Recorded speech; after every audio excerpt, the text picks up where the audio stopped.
Deacon Luis, how are you? Doing well. How are you? Thank you so much for coming over here to St. Faustina.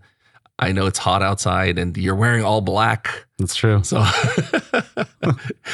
have you been? I've been great. Just been hanging out at the seminary right now. We're done with classes, so just kind of been relaxing a little bit. Is this the calm before the storm? A little bit, yeah. This is like just the eye right here that I'm in. So it's less than a month before you're ordained a priest. That's right. Are you getting butterflies? I'm getting definitely something like that, yeah. It's kind of surreal, honestly. How many years has it been since you first entered the seminary? Since 2010.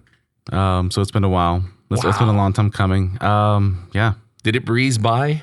In some ways, it does feel like it has, and in other ways, it has been too long.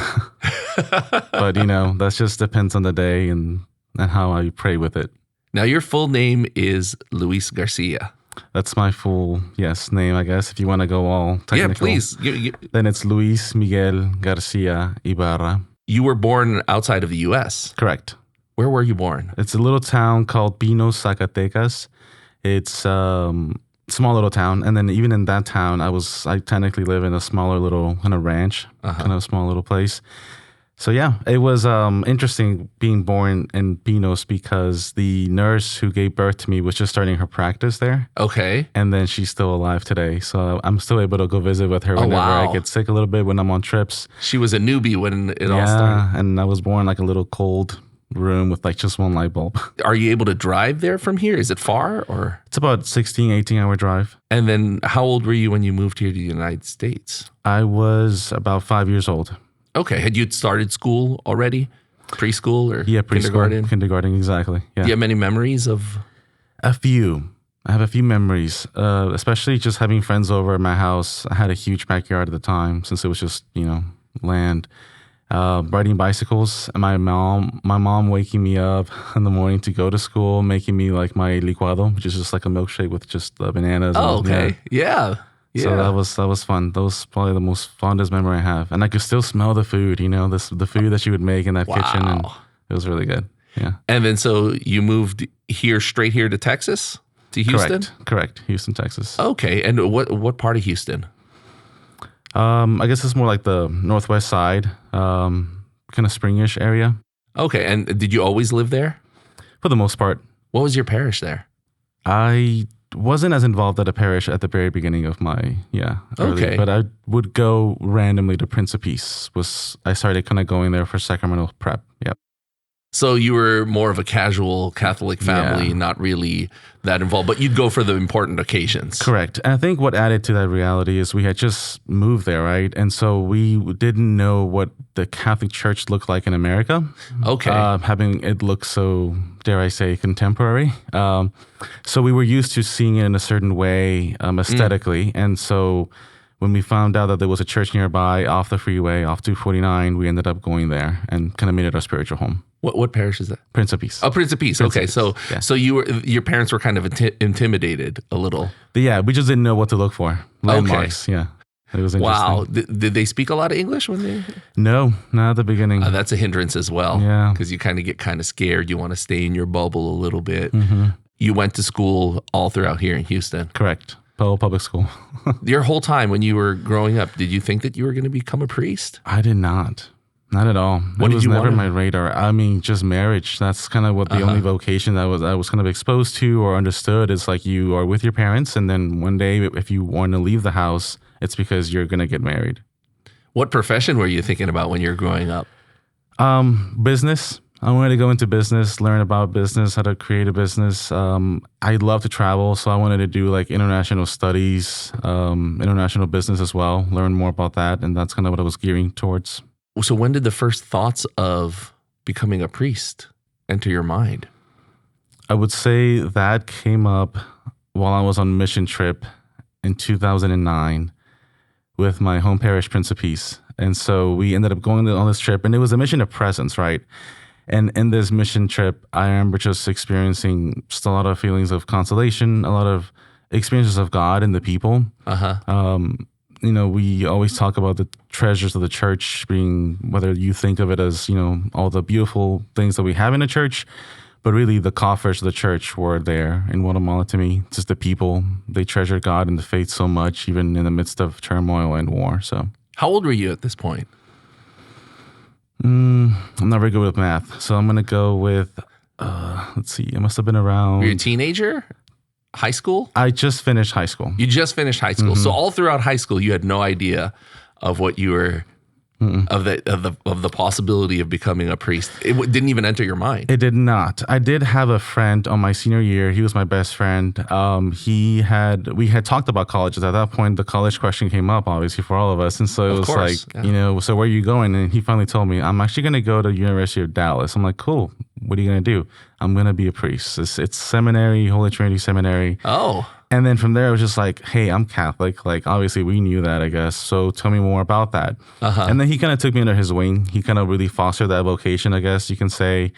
I would call him once a week, right? And say, what did you learn this week? He would tell me all the philosophy and some theological things. And then he was like, okay, now it's time to teach you how to pray. So he would mail me like a little prayer pocketbook so I could have it in my pocket. And that's kind of how he started. He was like, you should also go to the Triduum, right, for Holy Week. Like, you should start doing these things. Which is funny because when I told him about the mission trip, he's like, I don't think you're ready for that. He said that? Yeah, he did. Because you were at that point sort of just like a casual Catholic. Correct. Just on occasions, not every Sunday. And then so this mission trip, how did you get into that? I was sitting in the pews, honestly, literally. I was sitting in the pews in the back somewhere, and I remember them talking about it, making an announcement. You know, we're going on this mission trip. There's an info session coming up. If you're under the age of 18, bring a parent or just come with somebody to get more information. Yeah. And I remember looking at parents one day, and this is me, right, back then thinking, you know, these Christian Catholics, they just do all these awesome trips and they travel the world. I love traveling. Like, I finally found this is so dumb, right? I found this connection of traveling, and I was like, I want to do that. I want to find out more about this. I want to go. Like, I think I'm 18. I can do these things now. This is cool. So it was more of the travel that appealed to you rather than the mission itself. Yes, I had no idea what the word mission even meant at the time, and boy, was I in for a treat. I went to that info session and I found out what it was, and I was just like, ooh, I am way in over my head. Like, this is not the crowd that I thought it was going to be. Like, it's not like a travel agency where you meet with people who are going to travel together kind of thing. No, it was talking about doing real things and real work about the faith. And it was a bit intimidating for me at the beginning.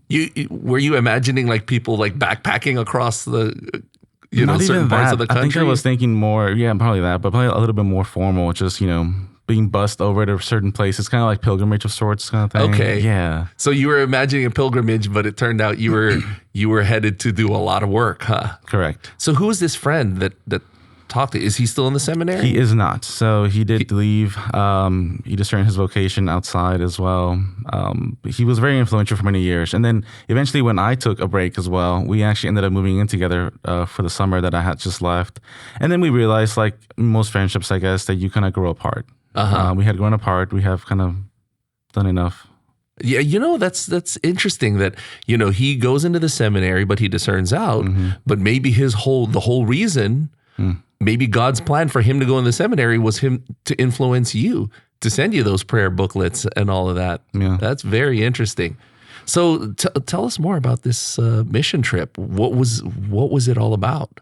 So it wasn't, I guess, what I would even now look at a mission trip of like going to build something or going to create projects of sorts. It was more of a mission of presence. So Guatemala had just undergone the civil war, and so they were just in turmoil. The Catholic Church kind of pulled out, and so they were kind of left without the faith or the visible signposts and people. And so, this is also just people who kind of were, a lot of these soldiers, a lot of the guerrillas kind of really killed off all the men as well, because they had all gone to war. Some atrocities against priests as well, huh? Correct. There was a lot of them who were being persecuted. The church was being persecuted, which is why the bishop had said, I need y'all to pull out. Wow. I mean, for the safety of the people. Wow. And so what ended up happening is everybody kind of went up to the hills. They hid in remote areas, and, years passed, the war ended, and they had nothing but just dead bodies around to bury. Wow. And so that was kind of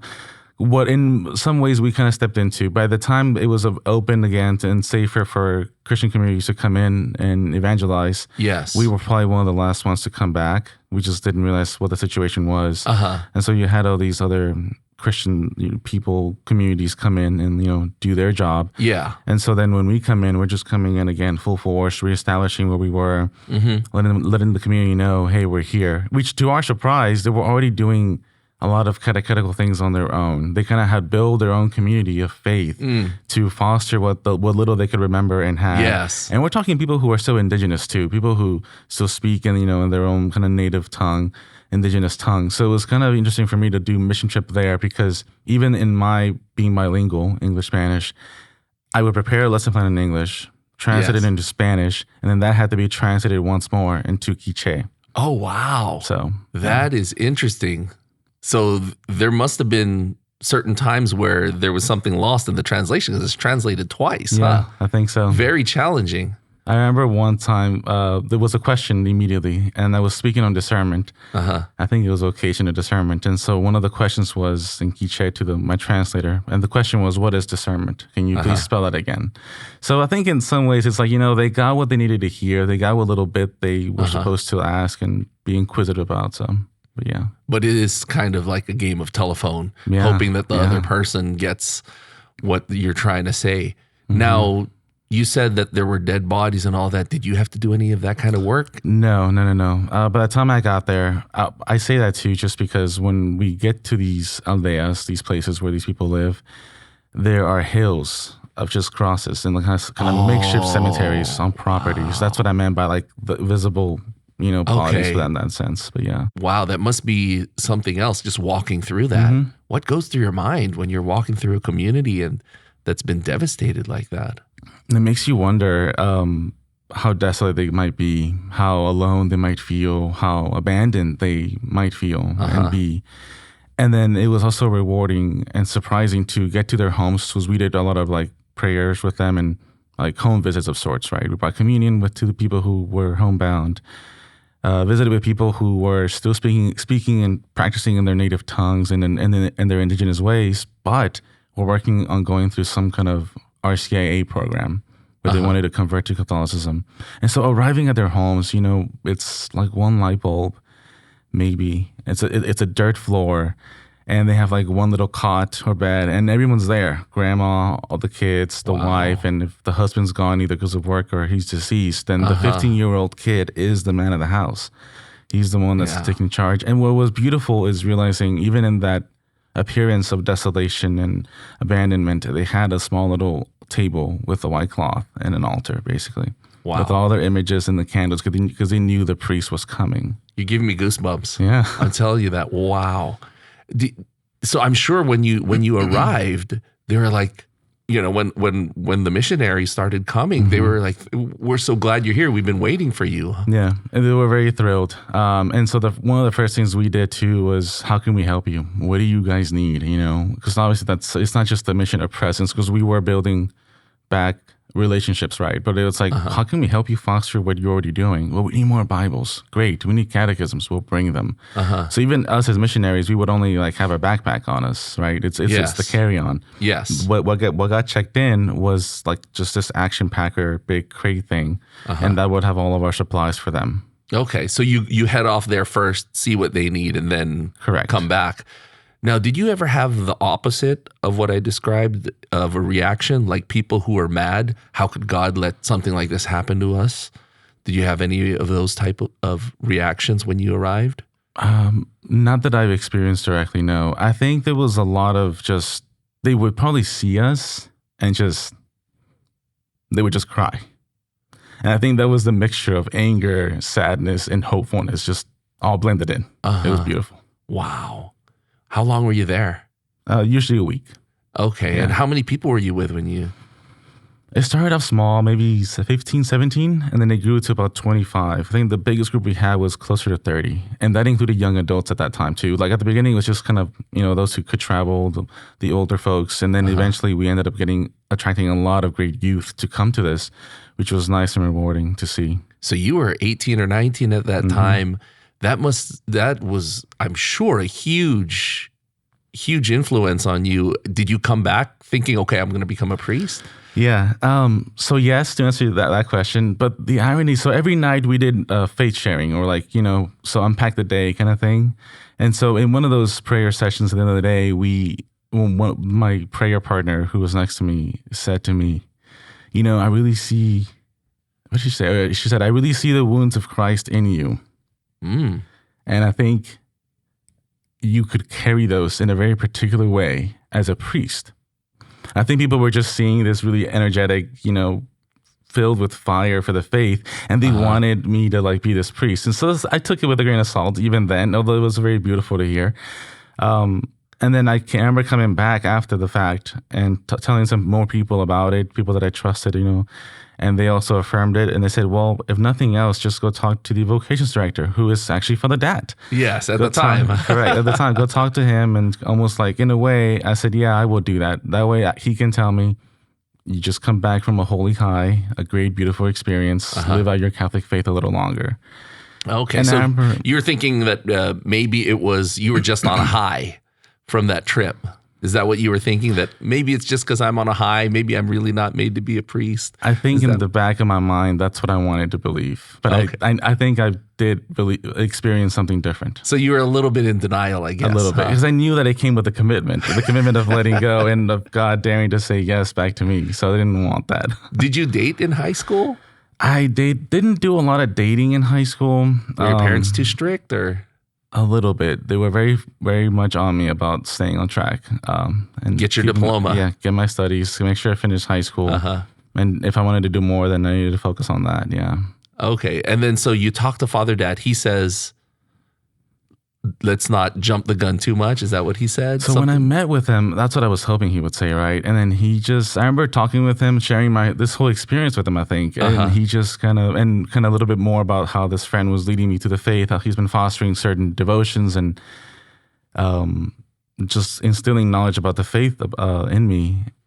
And I remember him just looking at me, he kind of nodded his head very slightly, like in an affirming way, and just kind of said, I want you to read this. It was like a little prayer pamphlet of sorts. It's a 7-day thing. I finished it in like 2 days.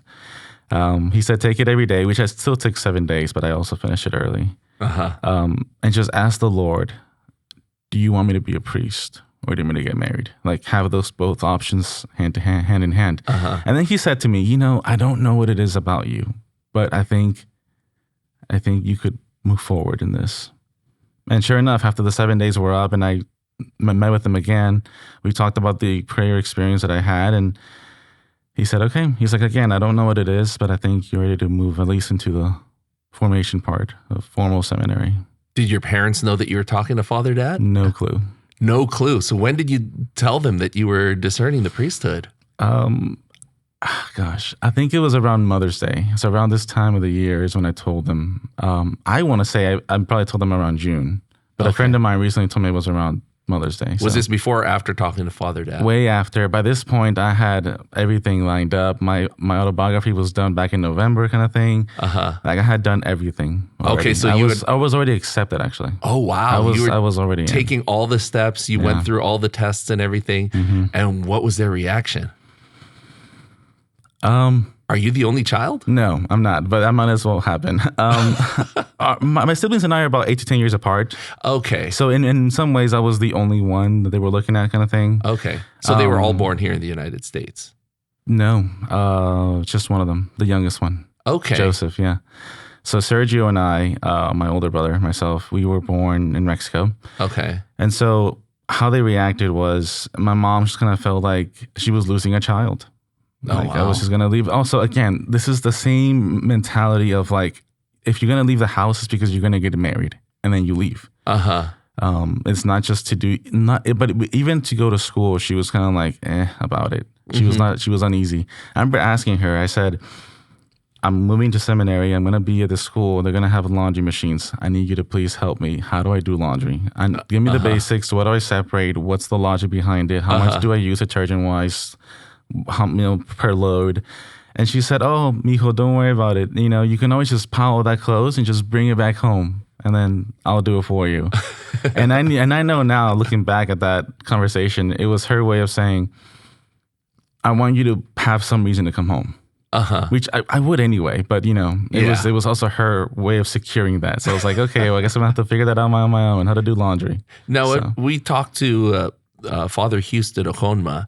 He said that one of the reasons why his parents had difficulty with his deciding to go into the priesthood is there is a cultural thing. Was that similar to you? Is it part of the culture, or was it just the way your family thought? I think it was more the way my family thought. I mean, some facet of the culture part could be there too, because this is just the way they saw it. But even in many ways, when I tell people this part of the story, they're like, but they're Hispanic. Like, they would want this. They would want their kid to be a priest. Like, how can this be? And I said, I know, but that's just not the way. It wasn't ingrained in them, and maybe they didn't grow up with it. They had a different vision of what a priest was. Maybe someone who was unattractive, someone who just was, I guess, not capable of being married. Therefore, this was his career option. Oh, okay. So seeing it as a vocation was mind-blowing for them.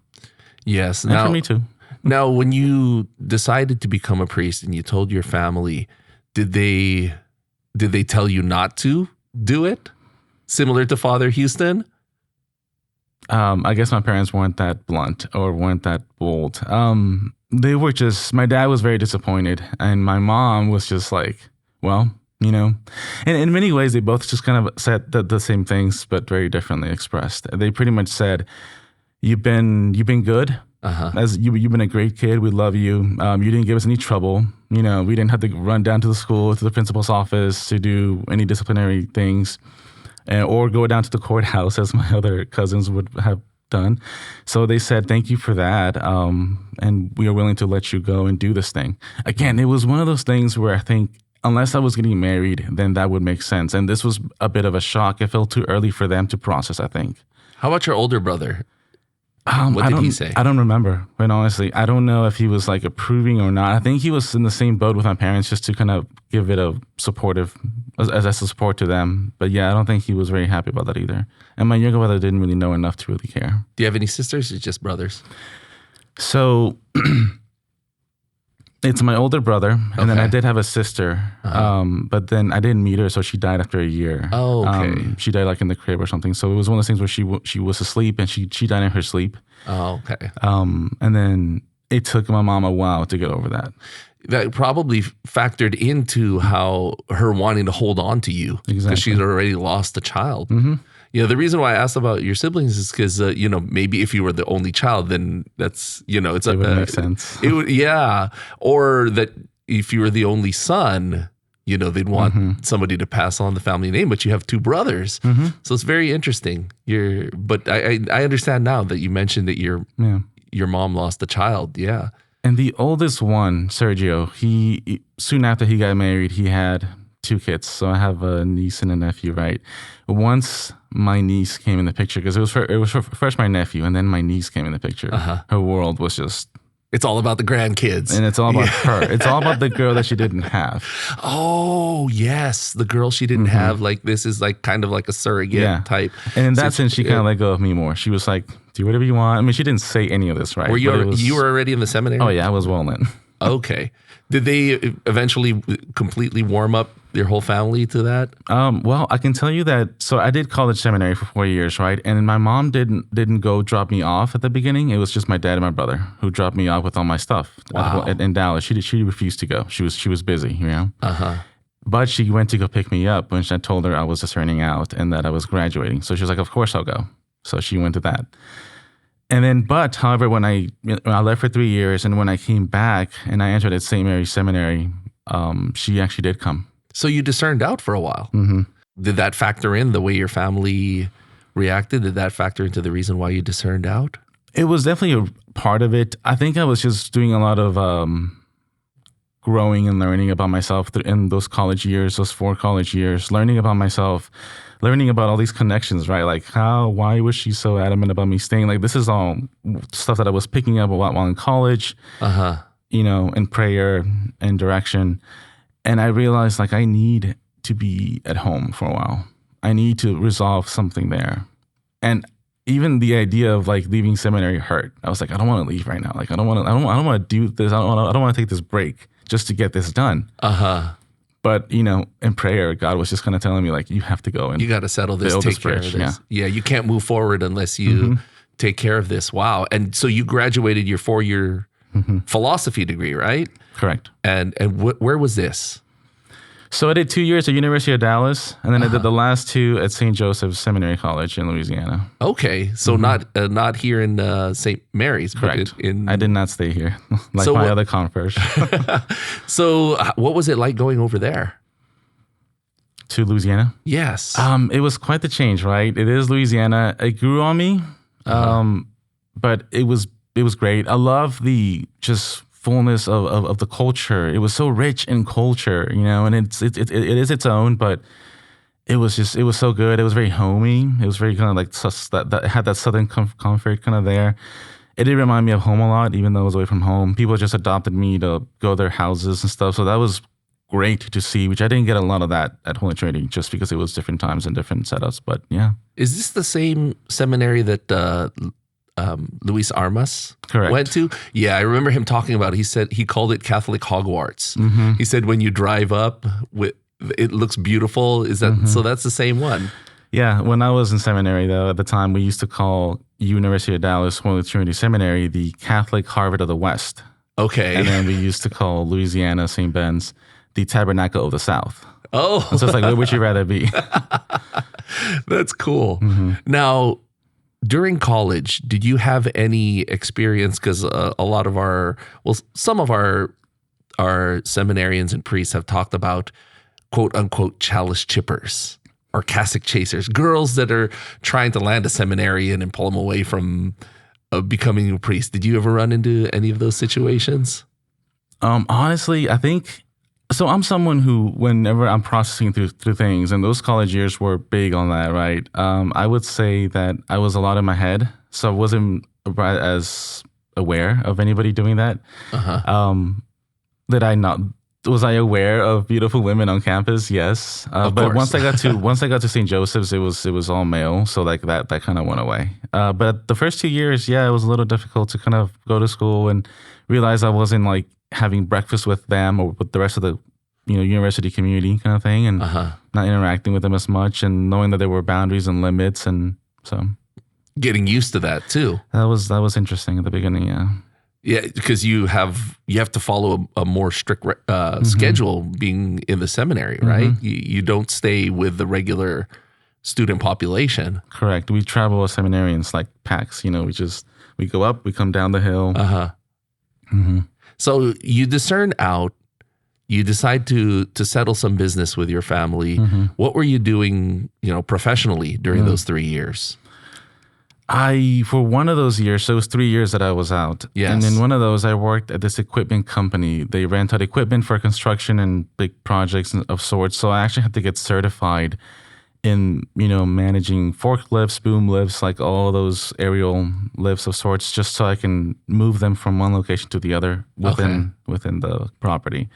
And so all I did was I was the yard coordinator. So I would just move them, literally, I would move the material, the equipment from one side of the yard to the other, get it ready for, washing it down and getting it ready for the guys to inspect it, make sure it gets ready to go for the next project. Checking inventory and all That's that. it. And which was pretty boring. They used to call me easy money.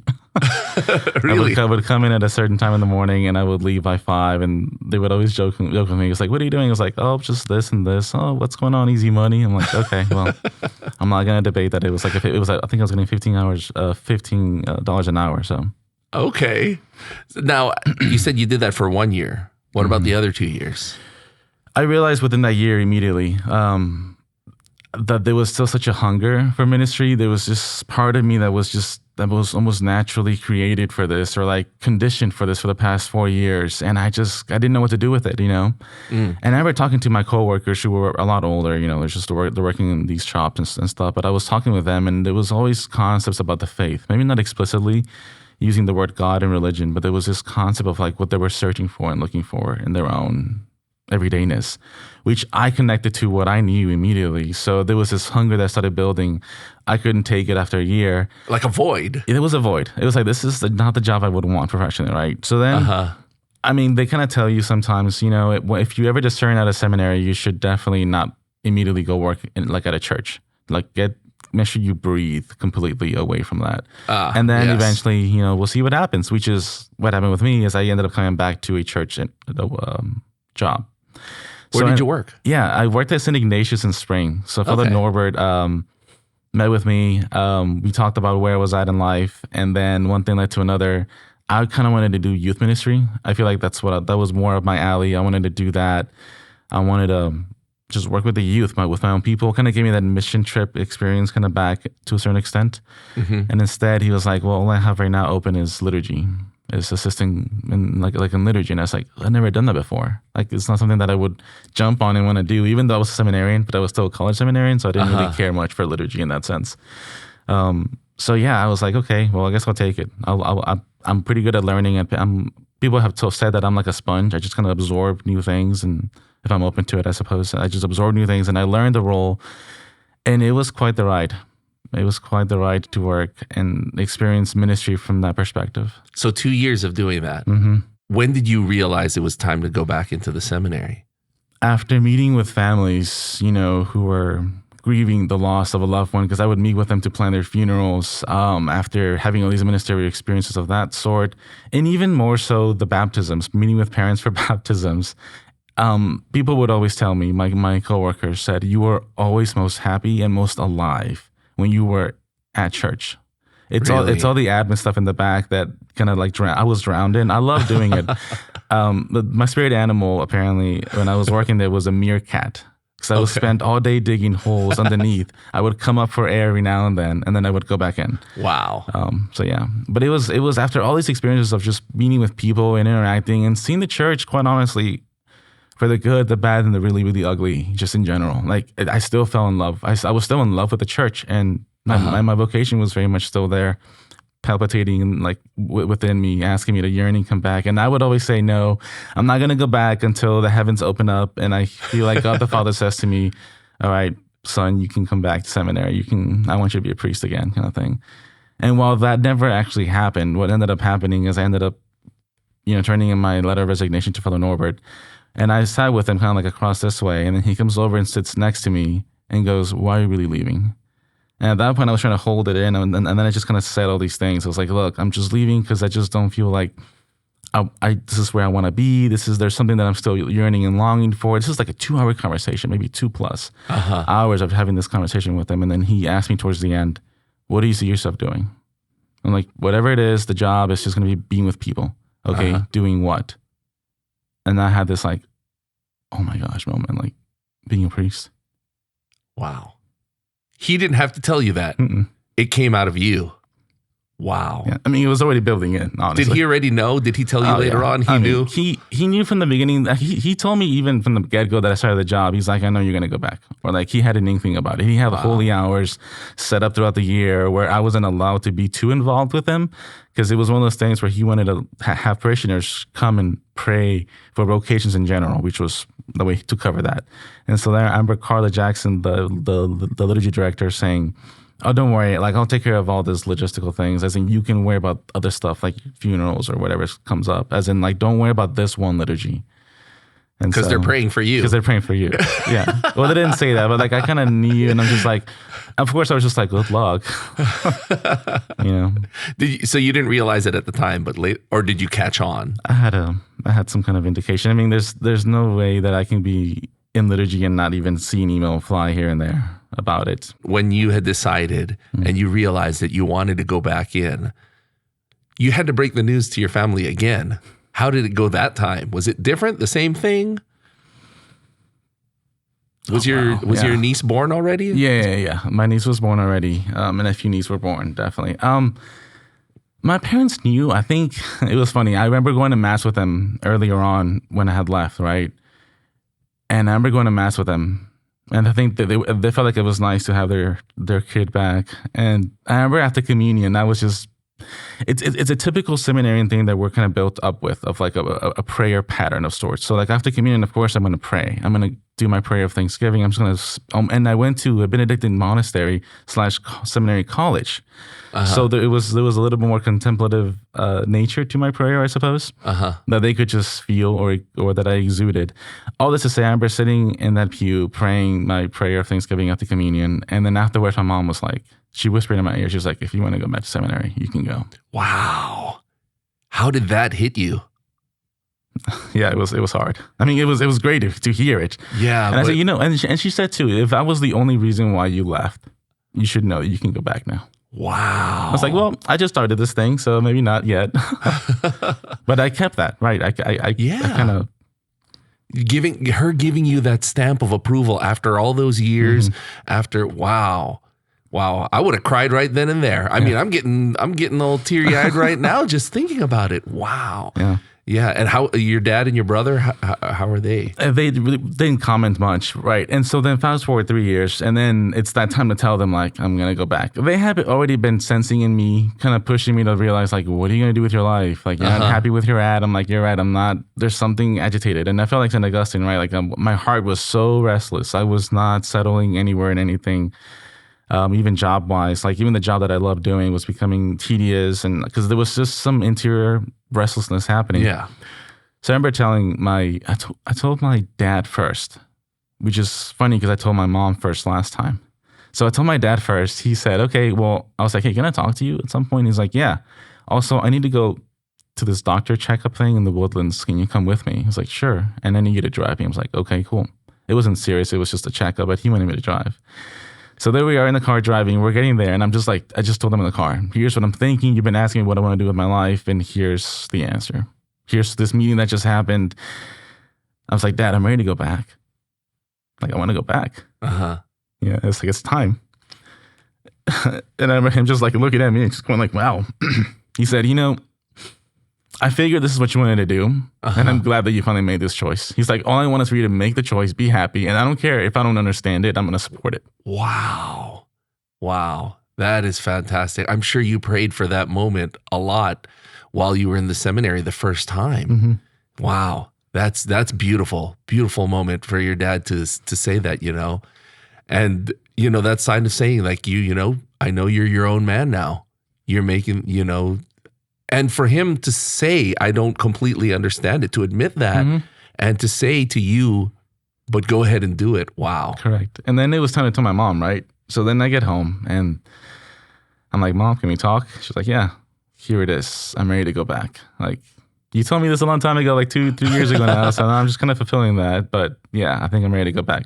She's like, okay, good. She's like, I bet you thought that was going to be hard. I was like, yeah, I thought it was going to be hard. I was like, are you kidding me? She's like, yeah, no, it's not that hard. She's like, I'm sure it was harder to tell your dad this time. I was like, it was like more impactful, that is. Yeah. She knew, wow. She already knew. She was like, oh. She's like, good. She's like, well, whatever it is, let me know. Let me know when I need to show up to whatever, I'll be there. It was the same sentiment of like, I don't know, I don't understand this fully, but I will support you regardless. So sure enough, ever since then, it's like, okay, I'm being installed as a lector, the ministry of lector and acolyte. Here's the mass time. You should come to this. And they were there. Wow. They've been there since. That's fantastic. And then you go into the seminary. Now, this time, I'm sure your attitude was a lot different because you've got the support of your family. Whereas the first time you go in, you're still kind of torn. Correct. It was definitely different. Having their support was very helpful. I think I was also a lot more assured of like, they told me from the beginning of my discernment in 2009 that whenever I leave seminary for something like this, that God takes my place. Like God takes your seat at that table, And it's true, but I didn't want to believe it or believe that could be enough for my parents. Like, yeah, I get that for most families, but not for mine. Like mine are really struggling with this. Like this is not going to be easy. Did you have any other seminarian friends that had similar issues? I think so, but at the time it was so, and maybe even now, I don't know. It seems more natural to speak of those parents who are supportive, and for that community to be created than to have those who don't get the support from their parents and create a community out of that. Although I will say that in some ways, I look back on this whole experience and I'm like, I'm glad that it went the way it did. in many ways, I saw parents who were almost pushing their kids too much at those early years of college, like pushing them to go to seminary, and then seeing them struggle through their vocation through that 1 year or two of discernment and then leave. And I'm like, you know what? I don't want my parents to look like that. I don't know what they're going to look like when they finally do, but I don't want this cookie cutter sorts of pushy parents of sorts. So it was, I look back and I'm like, thank God that I was like, I don't know what I envisioned my supportive parents to look like. But when I finally got them, I was like, this is it. This is the right picture. This is the way. They're still the way they are, but they're willing to go on board. And that's more than I could ever ask for. Wow. Fantastic. Wow. I don't know what to say. I'm just at a loss for words. What a wonderful story with the way your parents came around and supported you. Now, looking at the next 4 years, I guess it was like a weight was lifted off of your shoulders when you go in. I was a lot more happy, right? There was a lot more joy. There was a lot more almost like it was very surreal too, to realize I am this happy and they are this supportive and they are still confused, but they're still supportive. They want to go on board with this. All they want is for me to be happy. And that was enough for me to hear too. Even being in seminary, I remember I picked up some other, ways of when I was working, at the parish, there was a sense of professionalism that I needed to kind of adapt a little bit, maybe tone down a little bit as far as expectations sort of came in seminary. I shouldn't expect if I see like a piece of trash on the floor that the guys are going to just know to pick it up kind of thing.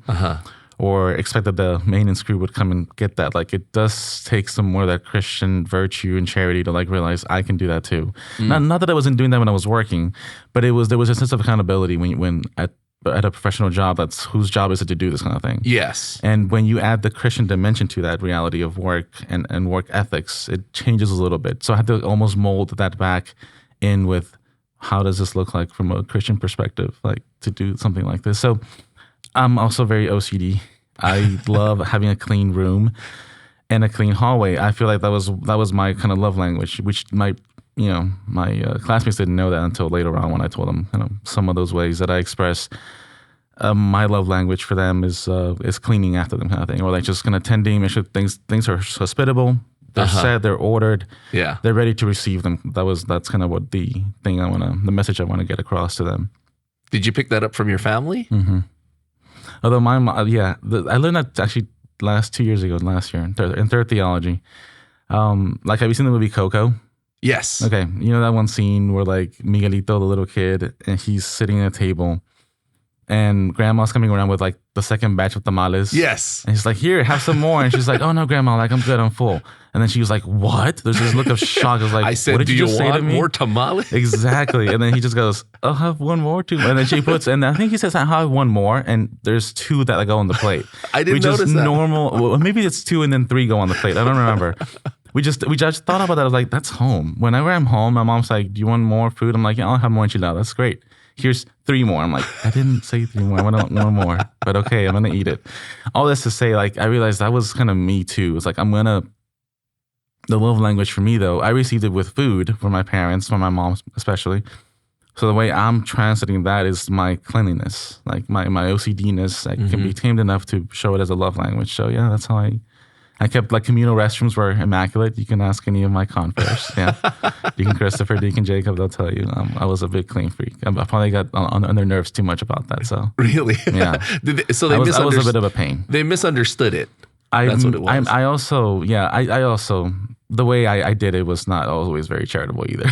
Okay, so you were working with that too. Yeah, with my own humanity, I guess, my own adapting this way of expressing that, and my also realizing that they're not always going to see it that way, right? Until I say something. So. Now, where did you spend your pastoral year? At St. Teresa's in Sugar Land. Yeah. What was that like? It was great. I had a blast there. I actually got to know this parish a lot more, St. Faustina, because of that, because it was kind of relatively close. Especially the group, the KYA, young adult group. I was able to come to some of these events. And the thing about pastoral year is while being at the parish and working there is great, it's beautiful, it fosters a vocation, it affirms you. It was nice to kind of get away to every now and then and just kind of have a different place to pray, different environment, which is why I would always come here as well. So you spent your time there, but every once in a while you'd come to St. Faustina and pray. Did we have this building already? Yes. Okay. We did. It wasn't that early on, I guess. Yeah. What year were you there in Again, I'm really St. Theresa? bad at math. It was at least 3 years ago now. Okay. So, yeah, I'll let you figure those numbers. Was Gabe already there? He was there. So I guess I can situate this much timeline wise. It was the pandemic had really, and everything shut down my second semester there. So like the first half was fine, and then it wasn't until March of my pastoral year as I was getting more into it, which is funny because that's when I was doing a lot more practical things. I was having a lot more trainings, and we were kind of like starting to implement things, and we were gonna like, you know, you had all these launch plans. it with the pastor, with the procurator vicar. We were ready to launch, and then everything shut down. Wow. What was that like, being in your pastoral year and then the pandemic locking everything down? It was difficult, to be honest. It was very hard to see a parish so empty. Yes. It was heartbreaking. I remember that. Yeah. We were, my family and I, we were here during the first days of the lockdown, and you know, we helped do the online mass, and just to see a mass going on with just all the empty pews, it was really heartbreaking. So you had that going on as well. Yeah. And also the fact that I was the only server and person who was at mass that was also being recorded, live streamed, right, for the people at home. I kind of sometimes forgot the responses myself, at the beginning, Father would say, "The Lord be with you," and I'm just like, I mean, that one was obvious, right? But there's a few others throughout the mass that I'm just like, yes, oh, that's only me. Like there's not an echo of community that also comes with me on this. Yes. And it's not so much that I forgot the response. I think it was more that I realized I'm alone. It kept telling me like, "You're alone, dude. It's just you. It's just you and the priest." Wow. I think that was probably the most. Yeah, you realize that the you are the community. I am the community, representing the community in that mass. Yeah. Wow. Because people are responding at home, but you can't hear them. Exactly. And people, I mean, there was one person I was talking to, one parishioner there, and I was like, dude, it's hard. It's hard to like be at mass and not have you all there. Like, I feel like it's kind of unfair too. Like, who am I to be there? Like, it could be any one of you to be there too, right? And they were just like, yeah, but it's not. I had to struggle with that. Yeah, they were like, it's you. Yeah. And he told me, he's like, don't feel bad about that. Like, you are there, close to the altar, serving in the capacity you are. You intercede on our behalf. You are there as our rep. Be there. Be faithful and pray that. Wow. I wish somebody had told me that, because I struggled with that during the pandemic. I was like, why do I deserve to be, why do I deserve to be one of the few people that gets communion? And yeah, that was tough. That was tough to deal with, just to wrap your head around. So you are in there, you have to put all your plans aside. You said you had all this stuff planned out, everything you're about to launch. Was that very frustrating? It was. It's also part of my, my flaw, human nature of wanting to take control of things and doing things and executing things on my own plan and doing. And it was also very humbling to realize, like, no, this is God asking you to just calm down. Like, just everything's shutting down. There was some goodness about this, right? Like everything slowed down. And some of the biggest lessons I've learned on pastor year was realizing, like, I'm not the pastor. Like the weight of the people that I'm starting to love and interact with, it's not on me to carry. The load is not on me to carry. And if the pastor seems it right to do one thing or another, I have to just support that vision, Now, the deacons who were deacons at that time, the transitional deacons at that time, they were stuck at the seminary because of, quarantine. They didn't, were you stuck at St. Theresa and not able to go back to St. Mary's? I was committed to St. Teresa's. Yeah, I think I just... stuck is not a good word. No, sure. No, that's fine. I think I was definitely just... Well, I wanted to stay there. I wanted to stay at St. Teresa's. I knew that we were doing, like... We had all this food in our Simmons and DePaul pantry, and they were like, it's going to go bad. We should just see who needs it, who is unable to go out of their homes. And we're like, let's do it. Let's get so there was a volunteer who was with me. We rode in his large van and loaded the whole van with all the stuff, and we got instructions through email on how to do it. I had to be inducted or signed on to the official Simmons and DePaul society of sorts in order for me to do this work. It's kind of funny. Anyway, so we went. The parishioner had some contact information for some people, so he just kind of spread the word, and called them up, got their addresses, and it's like, hey, we're going to swing by your house and drop this off. And some people were very receptive of seeing just somebody from church, right? Like, yes, you're here. I'm like, yeah, the church is here. We're coming to you just to give you some food. Yeah. It's very small, but also very meaningful. Some people were in tears. Obviously, it was kind of cool to see that. Yeah. Others were a lot more weary, which is normal. So we would leave because you're food scared by the door, and we would just kind of back up. And they would ask us to either come close or they would just keep a distance and really, really express how much they love us, but they can't. They just didn't know. Because this was the early days of the pandemic. This is the early. When no one knew anything about anything. Right.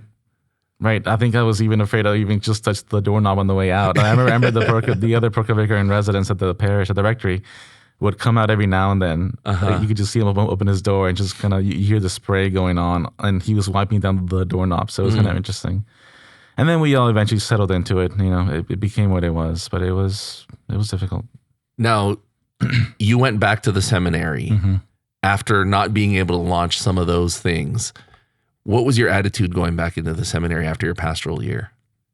Yeah, so it was nice to be able to have done the work. The work was kept in storage and files in my own computer, so it's not like it just went completely to waste. I did everything from flyers to, succinct reviews with the pastor on what norms and protocols and for communion, and it was things like this. It was just day-to-day things. I kept all these things, and I kept a copy of that there as well. So coming back to seminary, I just kind of kept all these things in my computer. And so my attitude was like, it just feels like I didn't have closure, right? Because even though things were starting to open up slowly, not everybody was coming back at first. So my pastoral year ended and I didn't really have closure. It was just kind of like, and then he left. And the funny thing is, if I just fast forward really briefly, I ended up being assigned to my deacon parish for this last year at the Co-cathedral. And so there was a deacon at the time who was at the Co-cathedral, 2 years ago. He's also tall. His name is now Father Robert Moreno. He's from the Diocese of Brownsville. Okay. So he's tall, has hair, tall, brown, And so I get to the Co-cathedral even now, and people are coming back after a few years even now, and they're like, "Oh, you're still here. We know you." I'm like, nope, not that person. But that's okay. I'm not Robert. But yes, he's gone now. He's a priest. This is actually good news for you. Wow. So yeah. So you're there now. How does that differ from being in another parish, rather, being in the Co-cathedral? The Co-cathedral is very unique. It's commonly looked at or known as more of a commuter parish. I didn't even realize beforehand, to a certain extent, that it was even a parish. I thought it was just a cathedral. But no, it's definitely a parish, which means that they have their own employees of sorts. They have things like catechetical formation. There's things that happen just like they would at any parish. And of course, all of that, marriage prep meetings, formation classes for, the young ones for First Communion prep and all this stuff, all the way to confirmation. It all happens on the weekends. So those Sundays are just jam-packed with activities, plus masses, plus confessions, plus everything that you can think of. It just all happens in one day. During the week, it's people who work downtown, but at the weekends, it's the people who live in that area. There's some people who most of them live outside the downtown and they commute in for mass. I don't even know what the daily crowd looks like because I wasn't there for daily masses, but it was the weekends when I would see a more constant flow of people who have made the Co-cathedral their home or who have been there since the old Co-cathedral was just across the street, across the block. So it was nice. And having spent summer in Galveston doing the propedeutic program with Father Richard was nice to kind of get this historical kind of walk of sorts, journey, to start in Galveston where it all began, where the church began, in Texas at least, and then kind of come at it from, I'm there, I saw the history, I saw all those churches, and then now I'm going to go to the Co-cathedral where it continues on. Did you ever think about maybe they could send me back to St. Theresa because they have an unfinished business there? I mean, maybe. I hope so. I would want to go anywhere, honestly. I can't be biased about where I would want to go. For your diaconate year. That was never in my radar. I think that was told to me kind of pretty soon on. Like, that's not where I would be going back to. Yeah. Yeah, they want to spread you around, expose you to different parishes, I'm sure. Did you ever think, why couldn't I have gone to a different parish rather than being in the Co-cathedral? I almost went to Our Lady of Fatima in Galena Park. It's kind of in the middle of nowhere, but it's close to the ship channel. And the irony of having to go to Our Lady of Fatima is that that was my first summer assignment in 2010. as a seminarian. You know, like I did my 1 year, and then in the summer you're assigned somewhere. Yes. And that's where I was assigned. I was just assigned to be at that parish. And I remember that the pastor at the time, Father Vicente Aguila, had just started there, like at the end of June/July. So whoever received me left, and then it's funny, I don't remember that pastor that much. It was kind of a weird situation. Anyway, I ended up there. I ended up at this parish, and it was so cool to see this new young priest come in as previously vicar at St. Cecilia's, coming in as pastor for the first time. And he had been there this entire time. And so it was so nice to kind of reconnect with him after many years. Wow. After St. Teresa's, actually. After St. Teresa's, I ended up being that summer at his parish. And then I got COVID and I had to recover back at St. Teresa's old rectory. But I remember just meeting with Father Vicente. Like, we would have those late night dinner talks, and I'm just like, how was your day? Like, and I was just like, I really want to pick your brain. You can stop me whenever you want. But like, what was those 8-10 years like so far? Because that's how long I was in seminary. It's like, how has this whole time been for you? What are some of the challenges? What are some of your maybe successes? And where have you maybe failed? Not to like to criticize, but like where did you think you didn't do so well? Or what didn't work out? What did you find most helpful, most useful? It was so nice to just kind of see him open up too. He was very like receptive. He was very vulnerable at many times, at some points and times. The man has a lot of energy for days. Like, he keeps a very, very strict regimen of like working out. Like during this pandemic summer, he would always work out. It was like clockwork. We would pray morning prayers as a community. We would have mass, just the three of us. It was myself and Deacon Christopher who were there. So did you work out with him? No. So he had his own little exercise equipment in his garage, and so he was doing that. Every now and then I would go and like go for a walk or just run around the area, or not. So I found other ways to, I guess, stay healthy mentally, I guess. That's cool that you kind of saw him as a mentor that way, seeing him twice, early on in your discernment and then later on. And so why didn't you go there? Why'd you go to the Co-cathedral There instead? was a need. The Co-cathedral, the only Spanish-speaking deacon, or the only other Spanish-speaking deacon who was there, had just kind of retired. And so they kind of wanted someone else to go. I think Father Jeff had expressed a need for more help. And so Father Richard just kind of found it prudent to be able to go there, especially since Our Lady of Fatima already had a deacon, primary deacon assigned to the parish. They were pretty set. And it was pandemic time too. There wasn't a whole lot going on either. So he just felt like it was better for me to go to the Co-cathedral and do my year there. Now, you say you speak Spanish. Are you completely fluent? I'm pretty fluent. Every now and then it's a little rusty, so I have to kind of get it out. But for the most part, I can speak it, yeah. Can native speakers discern, differentiate between you and somebody who, who's like a native speaker? I think so. Like, especially when I'm in Mexico, like it just comes out like nothing. Oh, it becomes more natural. Oh, yeah, absolutely. And even when I'm here with people, it takes me a little bit, like a sentence or two. When I'm warmed up, it's done. But the problem every now and then that I encounter is using big words, I guess, because I don't use big typical words, because I'm thinking them in English and then I got to translate. So that's kind of how my brain works, is I'm translating as I'm speaking in English into Spanish, which makes it just a little bit harder to do on-the-spot Spanish homily that's only in English, which I did challenge her to do that at the Co-cathedral. Oh, boy. I said, I'm going to do an English homily written out, and then I have to translate on the spot, just to see how that would look like in the future if I ever had to be put in a situation where I had to do that. Wow. When you're, you're pressed for time and you don't, that's tough. It is. It was a little challenging. It was fun to do at the same time. It was affirming to realize, like, that's really good to know that I can still do something like this. I even ended up doing, like, my grandmother's, when she passed away, I ended up going to Mexico. We did like the novena and the prayers and all this stuff. And they looked at me because I was going to be a priest, right? Like they're like, oh, well, you can do it. Tú puedes hacerlo. I was like, okay, cool. So I did it. I led part of the rosary / prayers. And even my parents were my formators abroad, because they said, you were a little rocky at the beginning. You need to just ground yourself in that confidence. Like it's in there. Just know that you know it. And then once like day 2, day 3 happened, they were like, you got so comfortable with it. You were just, it was just natural to you to just pray in this language. That's and awesome. I think that's also part of it, right? Like I grew up learning about the faith in English. I grew up learning as in like really, really expanding my knowledge of it in English. My prayers, my pocketbook of prayers was only in English. I knew basic Spanish prayers, don't get me wrong, but like my spirituality and devotions were Spanish, but everything else was English, knowledge, text. So doing a homily, that was a little harder, right? Because I can't just translate the same, even conceptually. Now, since you're bilingual, was there any thought of sending you to the Vatican to study, because sort of how they sent Father Joseph? Was there any talk about that? No.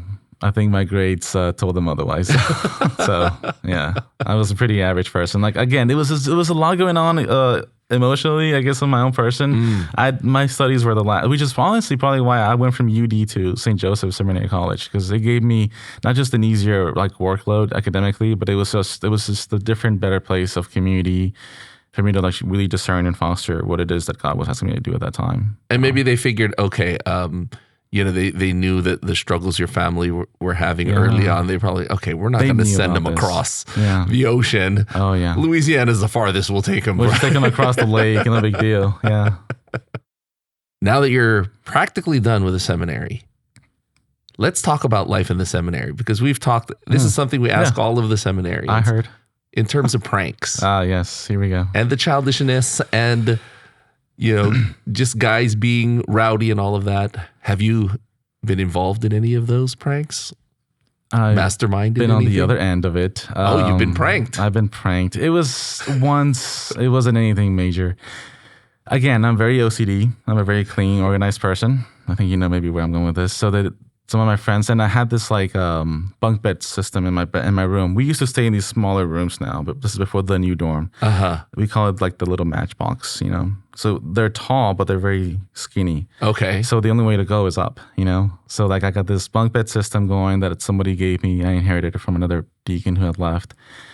And so the bed was up there, and at the bottom was just like a desk area. Anyway, okay. So all this to say, like my mattress was just like off of it, hanging, flying out somewhere else.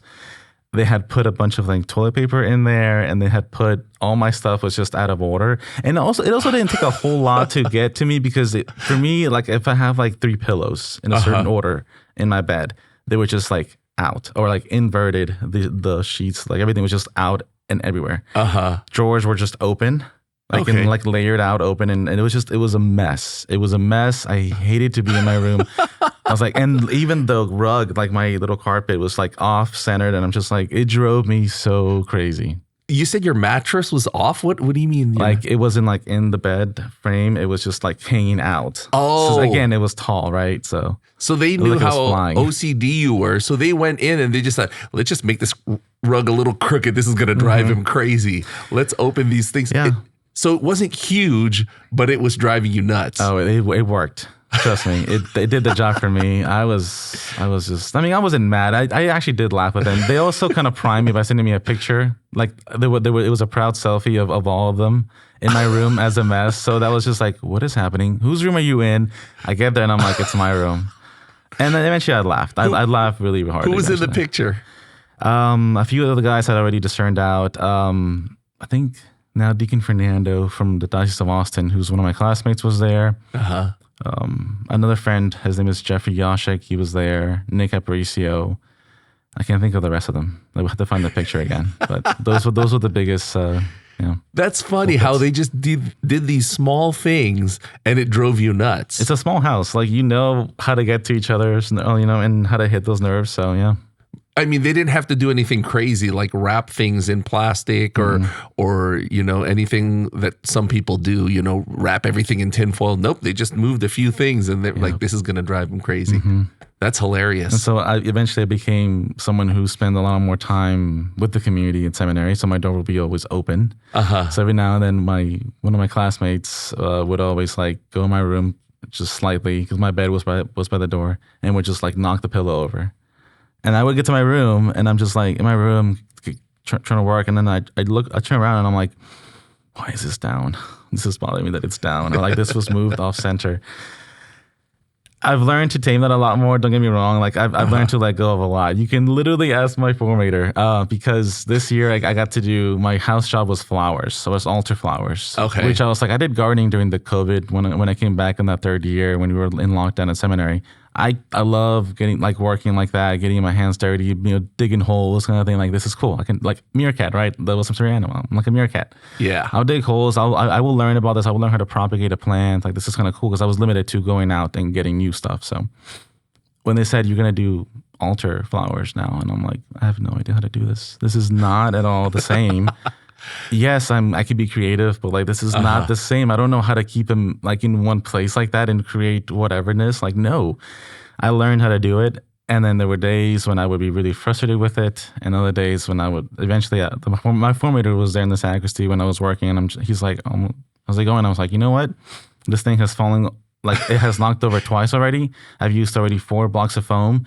I'm done. And I remember one time it was also kind of falling over again. And I just held on to it with one hand. And I remember looking for something like just to hold it in place. I found a knife. And I just like stuck the foam and stuck it all in together. And it worked. And that's when I realized, oh, I can let go of this. Like, this is not. And sure enough, I would just put it on the altar. I wasn't worried about like, is this rose on the left side matching with the other right side on the tabernacle? Like, is it symmetrical? Also, that's how OCD you were. That's how OCD I could have been and was, I guess, yeah. So that was a lesson for you. I let that go immediately because flowers challenged me to realize we grow and we do things differently, and they blossom at different times and they die at different times. And I'm like, well, I'm not dealing with you for more than a week. So once I put water in your little pot thing, we're done. When you become a priest, do you think that the parishioners or the staff or the acolytes and the deacons and the altar kids are going to say, oh, it's Father Luis. He wants everything perfect. We got to make sure everything's in the exact right place.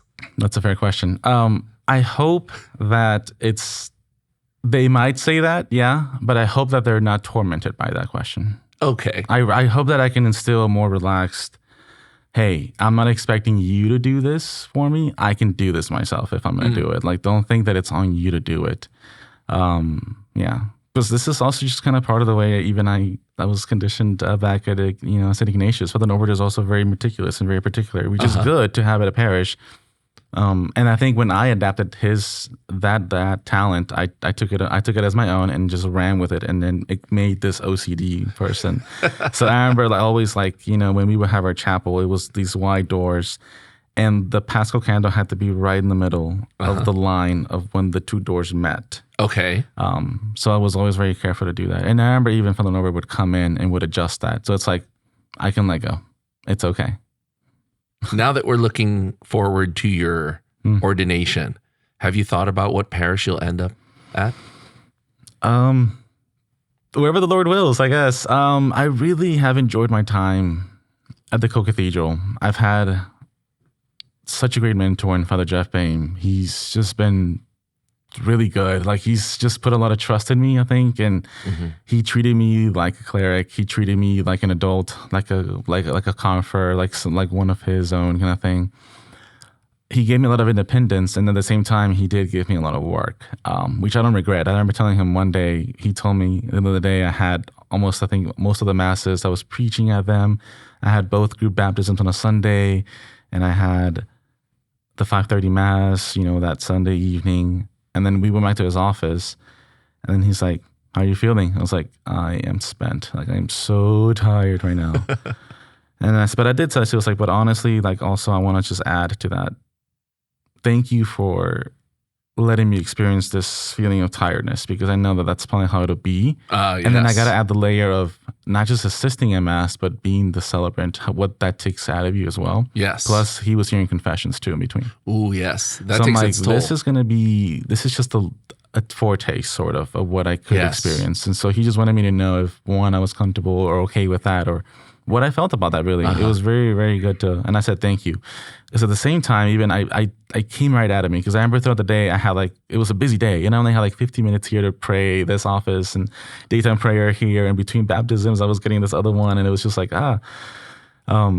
or after masses and between masses, I was getting morning prayers, I have to get this said, I have to get this prayed. But also the people that come to me after mass, they give you so much reasons to pray for them. And so you're like, great, if I had no motivation to pray, because sometimes we don't want to pray, the people come to me with their needs and what they want me to pray with. I'm like, great, I will offer up my praying of this office or readings of the Psalms with their intention in mind.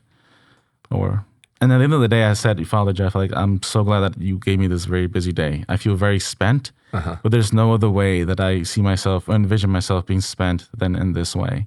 That is for awesome. The church, for the Lord. Like, I like how you take that and say, in a positive way, all of that work, all of that busyness, all the load, and you took that in a positive way. Like, this is a taste of what's in store for me. I've got to be ready for this. It kind of just came to me, honestly. It was like, and other than I have to, but it was like, this is what it's going to be like. Like, I can't, like, when I want to complain about it, it's like, this is what it is. This is what awaits me and more.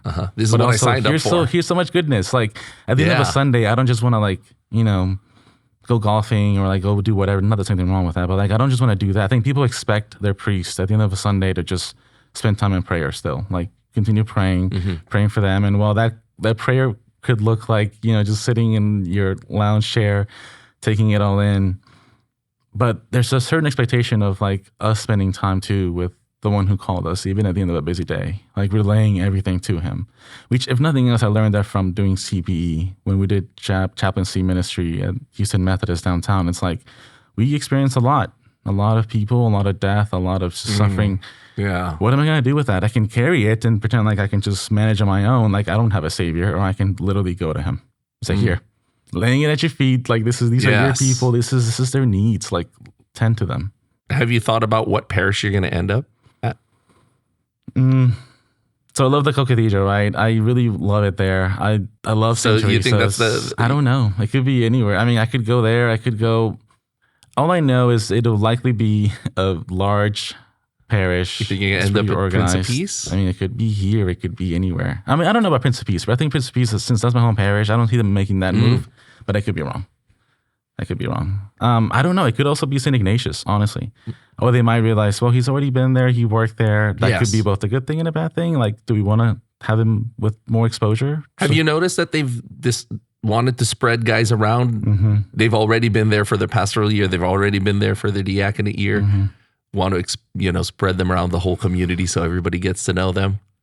I've noticed that. A few guys, seldom cases, have stayed in those particular parishes, though. So that's been nice. So there are exceptions to the rule. Because this year, there's a lot of anticipation in terms of not just where your class is going, but past classes, like the class of priests a couple of years ago, because those priests are set to move. Father David Michael's class, a lot of them are set to move to different parishes. Their time's pretty much up. Yeah.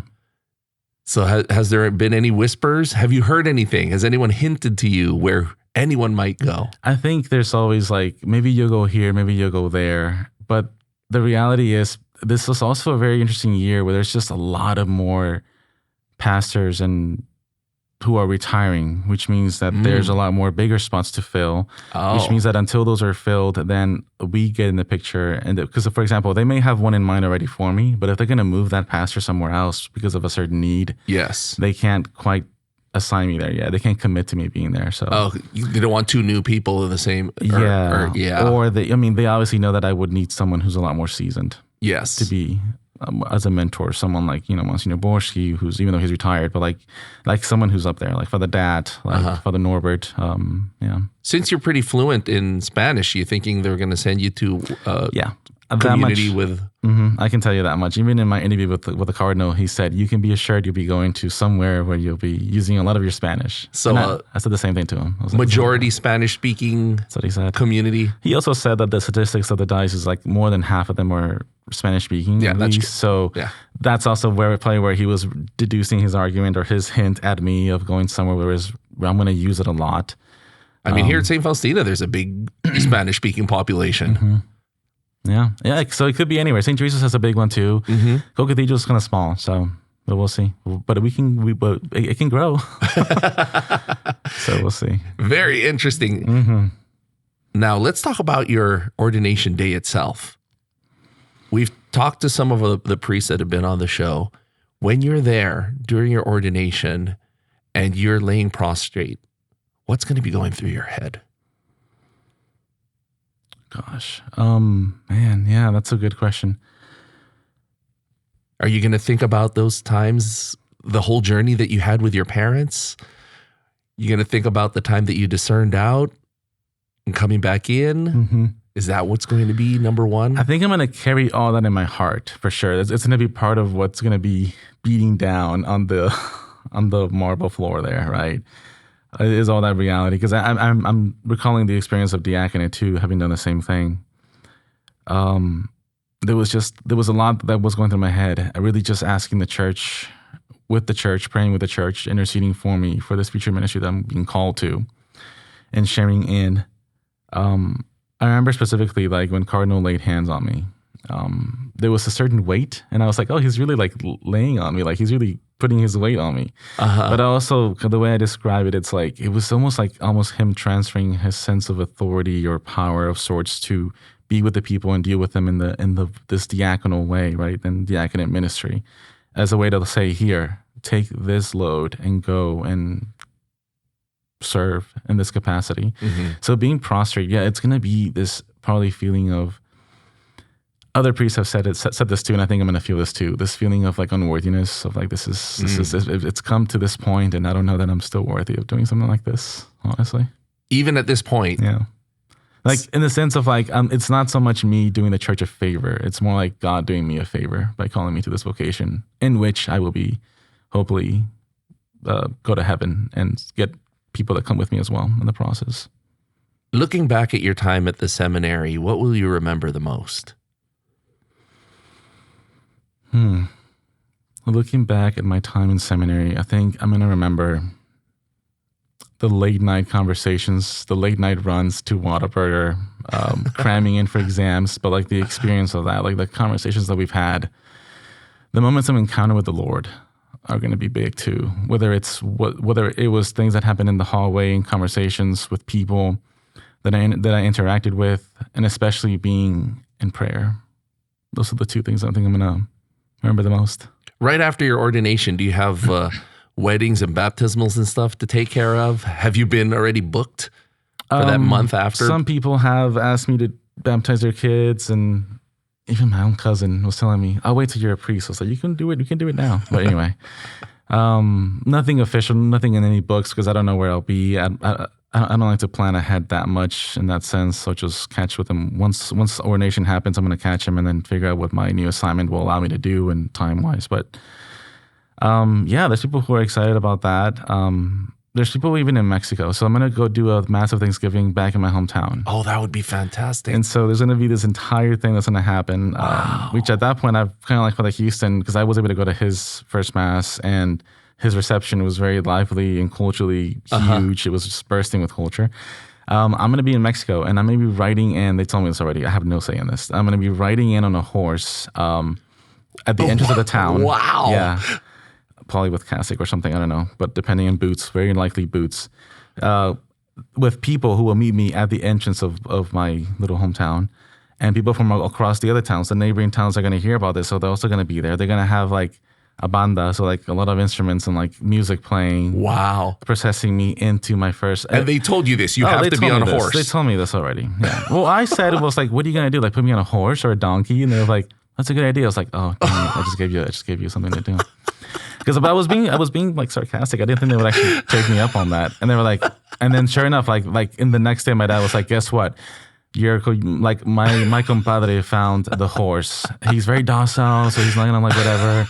And he was like, then don't side saddle. I was like, I'm not going to side saddle on a horse. Like, I mean, I've never been on one, but like, I'm not going to side saddle either. Calm down. So they're like, yeah. It's got to be a big horse. You're a pretty big guy. I know, right? It's going to be enough to carry me. Yeah, it's true. How tall are you? 6'2". 6'2". There, see. Mm-hmm. And so I'm going to be processing it with all these people. And there's this banner with my face on it, which I was like, I really don't want my face on a banner. It's like, why am I welcoming myself? But whatever. Again, I have no say in this. And then they're going to bring out the kind of image or statue of the patronal saint of the town, which is the Sacred Heart, which is, I have a huge devotion to, by the way. So they're going to bring him down in procession. And then he's going to meet me at some point and take me to the place where I'm going to celebrate my first mass there. Wow. That's a lot. Mm-hmm. Music, fireworks going off in the middle of the day. It's going to be a whole thing. Oh, I'm laughing not at that. I'm laughing at the way you must be thinking. Oh, yeah. Because, if I was part of that town, I'd be doing the same thing too. jumping in and with the horse. I'd be like, fireworks. Let's do everything. Let's have all the little banners on top of everything, all the colors. I'd probably be the first person. Like, give me a loudspeaker. I'm going to announce him in and everything. The Michael Buffer style. That's right. That'll be fun. Is any of this going to be live streamed so we could see this? That's literally everyone's question. I assume so. Do you have a social media account where they can share that? I would have to find out. I don't know who's going to do it or how it's going to happen. I may need to talk to you off camera after this to kind of find out how, if that's a possibility, how we could do that for people. If you will, we'll share it on In The Pews. Okay. Yeah, that'll be fantastic. I would love to see that. Mm-hmm. That is, because the last group of priests that were ordained, I really tried to search online to watch all of their first masses and everything. Yeah. So that would be great. I think there's a way to work with that for sure. I just need to find out how we can do that. All right, one last question. Go for it. Looking forward to your future parish, what do you want the parishioners to know about you before you even arrive? I think I would want them to know that obviously it's been a long time coming for me to become a priest of Jesus Christ. There is a lot of love for them that I already have. I've already almost been praying for them, praying for the community that God will give me, the flock that I will be entrusted with and share with this care for them with the pastor that I'll be with. I want them to know that, I've already almost been praying for them since day one of seminary. There's longing that I've had for priesthood, and all that includes the people, obviously. I would want them to know that I'm going to work hard. I'm a hard worker. They say that I'm such a workhorse, like I'm gonna die working kind of thing. So if there's ever moments that you think I may need to slow down and pray, then please do that. That's probably what I need. Yeah. Thank you so much for sharing your story here on the show. It's fantastic. Yeah. Thanks for having me. We wish you all the best, and we look forward to seeing you there during your ordination and finding out where you're going to end up. Me too. And we welcome you here to celebrate Mass anytime here at St. Faustina, I'm sure. Yeah. Thank you so much. It's been a pleasure to share this. Even for me, it's very graceful to go back and recount all the ways that God has touched me in those moments of my life. So thank you. Thank you. God bless you. Thank you.